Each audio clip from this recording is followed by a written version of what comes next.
어른들의 가을 소풍이죠. 단풍 놀이철이 돌아왔습니다. 단풍하면 전국에서도 손에 꼽을 만큼 장관을 이루는 곳이 이곳 청송 주황산인데요. 역시나 관광 버스 행렬이 주차장을 꽉꽉 들어찼습니다. 저도 한번 따라가 보겠습니다. 주황산 초입 대전사를 지나 기암 개석을 끼고 오르기를 꼬박 30여 분. 그런데 오색 단풍이 자취를 감췄습니다. 아직 멀은 것 같아요. 빨갛고 노랗고 그런 건 없어요. 아직은 지금 절정이 아닌 것 같아요. 계절의 시계는 10월 말 가을 한가운데 있지만 산은 아직 녹음을 벗지 않았습니다. 짙은 노란빛으로 물드는 고로쇠 잎도 여태 연녹색 옷을 입었습니다. 단풍이 채 물들기 전에 고동색 낙엽을 만드는 나무들도 적지 않습니다. 원래 색깔이 먼저 물이 든 다음에 낙엽이 만들어져야 되는데 이미 이제 갈색으로 단풍이 안 들고 낙엽으로 변해서. 정상은 다를까 주황산 상공에 드론을 띄웠습니다. 간간히 황토빛 물이 들었지만 단풍하면 떠오르는 울긋불긋한 단풍은 아직입니다. 채도도 낮아 화려하기보다 수수한 느낌입니다. 10년 전인 2013년 같은 시기에 촬영한 단풍과 비교해보면 차이는 확연합니다. 대전사 앞마당을 붉게 물든 단단풍 나무들, 불을 켠 듯 환한 주황빛을 띠는 등산로도 현재 풍경과는 대조적입니다. 이렇듯 단풍이 늦어지고 또 옅어진 이유는 뜨거워진 지구에 있습니다. 지구 온난화로 여름이 길어지고 가을, 겨울이 짧아지고 있기 때문입니다. 단풍나무는 기온 1도 상승에 4일씩, 은행나무는 5.7일씩 단풍이 늦어집니다. 그 원인으로 저희가 판단하기로는 저희가 30년 동안에 이제 9월 최고 온도하고 평균 온도에는 큰 차이가 없는데 최저 온도가 점점 올라가는 경향들을 보이고 있습니다. 기상청 자료에 따르면 높은 기온으로 인해 가을 시작일이 2020년 기준 9월 29일로 10년에 5일씩 늦어졌습니다.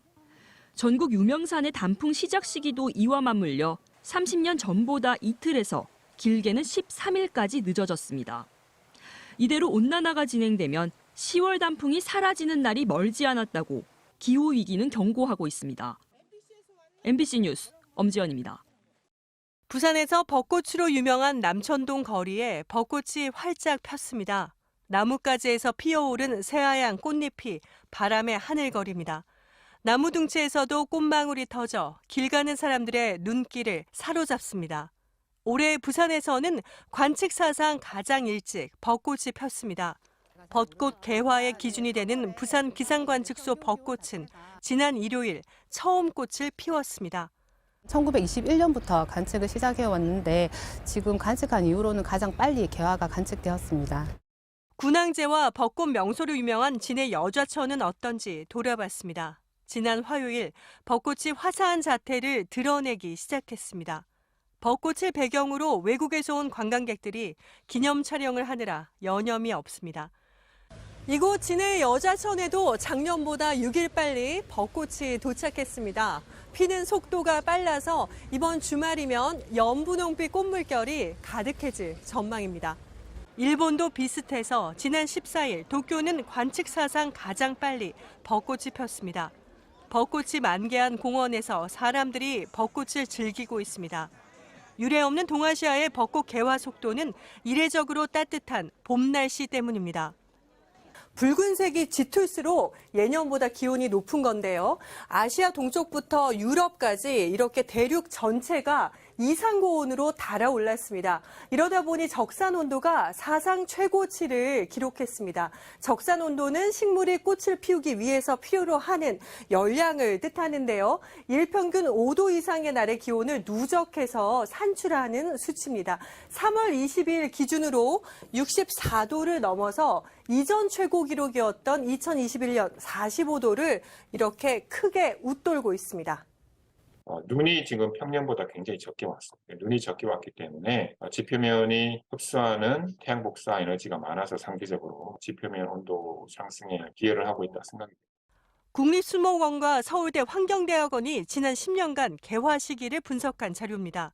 기온이 1도 오를 때마다 진달래와 철쭉의 개화 시기는 6일, 왕벚나무와 개나리, 아카시나무는 4일 빨라졌습니다.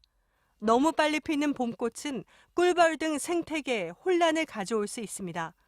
야생벌은 땅속에서 겨울을 나는데 땅속은 바깥보다 늦게 데워집니다. 야생의 벌들이 출현 시기가 꽃피는 시기와 안 맞을 가능성도 있어요. 개화 시기와 꿀벌 활동 시기가 어긋나면 과실수의 수정에도 악영향을 끼치고 양봉 농가도 타격을 받습니다. 아카시나무가 남쪽에서 북쪽으로 순차적으로 펴야 차례차례 수확하는데 한꺼번에 피면 수확할 시기가 절반으로 줄어듭니다. 기후변화가 멈추지 않으면 이번 세기 후반엔 2월에 봄꽃들이 만개할 수 있습니다. MBC 뉴스 현인아입니다. 이곳은 충북 진천에 있는 산림항공관리소입니다. 최근 우리나라 주요 산들의 고산 침엽수들이 말라 죽어가고 있다고 하는데요. 제가 직접 헬기를 타고 상공에서 확인해 보겠습니다. 1시간여를 비행에 닿은 지리산 상공. 해발 1000m가 넘는 고산지대에 울긋불긋 곱게 물든 단풍이 장관을 이룹니다.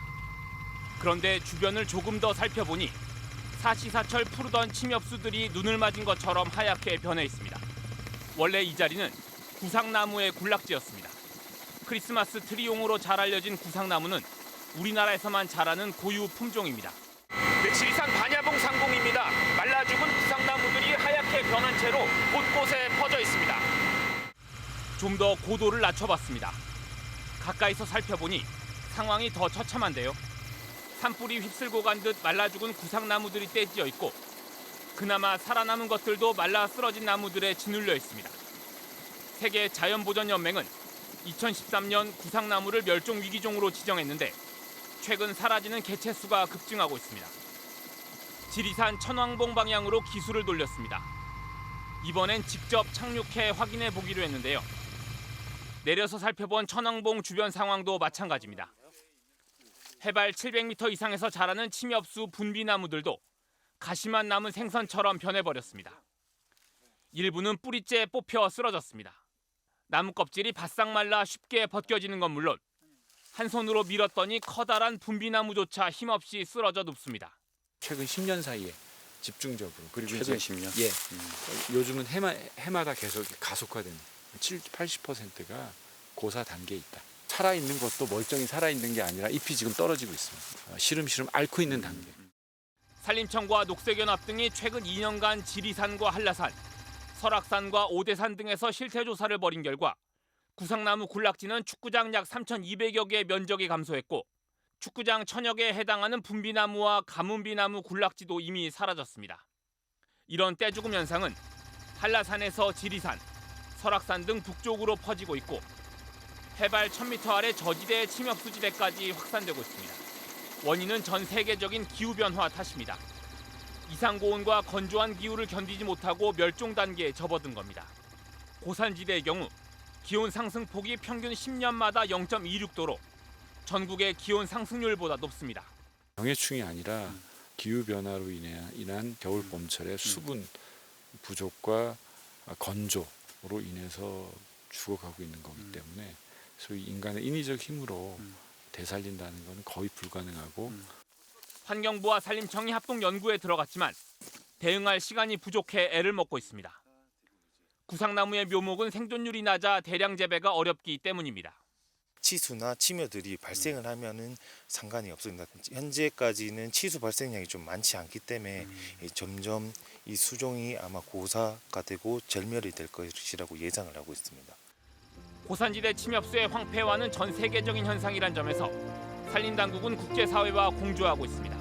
구상나무의 멸종 속도를 늦추지 못한다면 생태계 교란과 자연재해의 우려가 더 커질 수밖에 없습니다. 바로 간다 이기주입니다.